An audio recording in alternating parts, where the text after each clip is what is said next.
তুমি একটা পরিবেশে আছো, এগুলো তর্কাতর্কির বিষয় তো না। কথা হলে তুমি একটা পরিস্থিতিতে আছো, তুমি যদি মনে করো যে এই পরিস্থিতিতে আমি নির্বাচন করতে চাচ্ছি না, তারা বলছে যে আপনারা নির্বাচন করতে আসেন, আমরা আপনাদের পরিস্থিতি ঠিক করে দেবো। সেখানে তারা কথা দিয়েছে এবং কিছু পদক্ষেপ নিয়েছিল, যেটা বললাম যে 26টা আসন থেকে তারা লোক সরিয়ে নিয়েছে, যে না এখানে আমাদের যেহেতু আমাদের প্রতীক নাই, এখানে প্রশাসন নিরাপদ যদি না হয় তাহলে যুদ্ধ ছাড়া তো আর কোনো রকম কোনো সমাধান হয় না। আমরা তো যুদ্ধের মাধ্যমে সমাধান করার মতো অবস্থা যাই। একটা গণতান্ত্রিক পরিবেশে আলাপ আলোচনার মাধ্যমে একজনের বিশ্বাসের মাধ্যমেই সব সমস্যার সমাধান। না নির্বাচনে তো কি বলছেন, না নির্বাচনে অংশ নেওয়ার সিদ্ধান্ত ভুল কি শুদ্ধ এখনই এটা মূল্যায়ন করা যাবে না। সামনের দিনগুলি দেখতে হবে, তারপরে আমরা সঠিকভাবে বুঝতে পারবো। সার্বিক বাংলাদেশের নির্বাচন গতকাল 7 জানুয়ারি নির্বাচন কেমন হয়েছে? সার্বিক বাংলাদেশের নির্বাচন ভালো হয়নি, যেরকম আশঙ্কা করেছিলাম সেটাই হয়েছে। সরকার যেখানে নিরপেক্ষ করতে চেয়েছে সেখানে নিরপেক্ষ হয়েছে, সরকার যেখানে যাকে জিতাতে চেয়েছেন সেটাই করেছেন। যেটা নিয়ে আমরা সবসময় আতঙ্কিত ছিলাম, যার জন্যই এইগুলো নির্বাচনগুলি কোনোটাই গ্রহণযোগ্য হচ্ছে না এবং কেউই আসতে চাচ্ছে না। আমরা অনেক এই নির্বাচন আমার বিশ্বাস এই নির্বাচন গ্রহণযোগ্যতা পাবে না।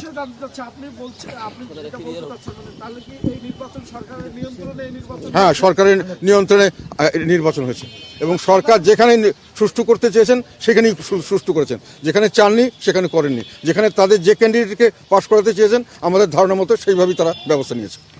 মানুষ মনে করছে এই নির্বাচনে আপনাকেও দায়ী করছেন, সরকার যেরকম না এটা একটা পক্ষ বিভিন্নভাবে আমাদেরকে কালার্ড করে আমাদের রাজনীতিটা নষ্ট করার জন্য চেষ্টা করছে, সেখানে সরকারও মদত দিচ্ছে আমার ধারণা।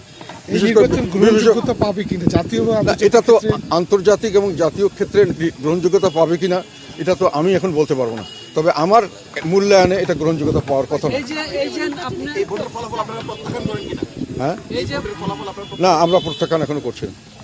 ভোটের ফলাফল প্রত্যাখ্যান করার তো আমাদের অন্য কোনো মিনস নাই, কীভাবে প্রত্যাখ্যান করবো? না আমার মনে হয় না আমরা সেটা এমপিদের সঙ্গে বসে কথা বলতে হবে। এখন পর্যন্ত সংসদে যাব না এরকম কোনো সিদ্ধান্ত আমরা নেইনি। আর একটা বিষয়, অনেক আগেই তো যারা তৃণমূলের যেসব নেতাকর্মীদের নিয়ে আপনি যখন বনানী কার্যালয়ে বসেছিলেন তখন তো তারা এই নির্বাচনে যাওয়ার বিপক্ষে একটা অবস্থান জানিয়েছেন আপনাকে, এবং আপনিও শঙ্কার কথা বলছিলেন, শেষ মুহূর্তেও আপনি নির্বাচন থেকে বর্জন করারও কথা বলছিলেন, কিন্তু কেন নিলেন না? এটা কি সিদ্ধান্তহীনতা কিনা?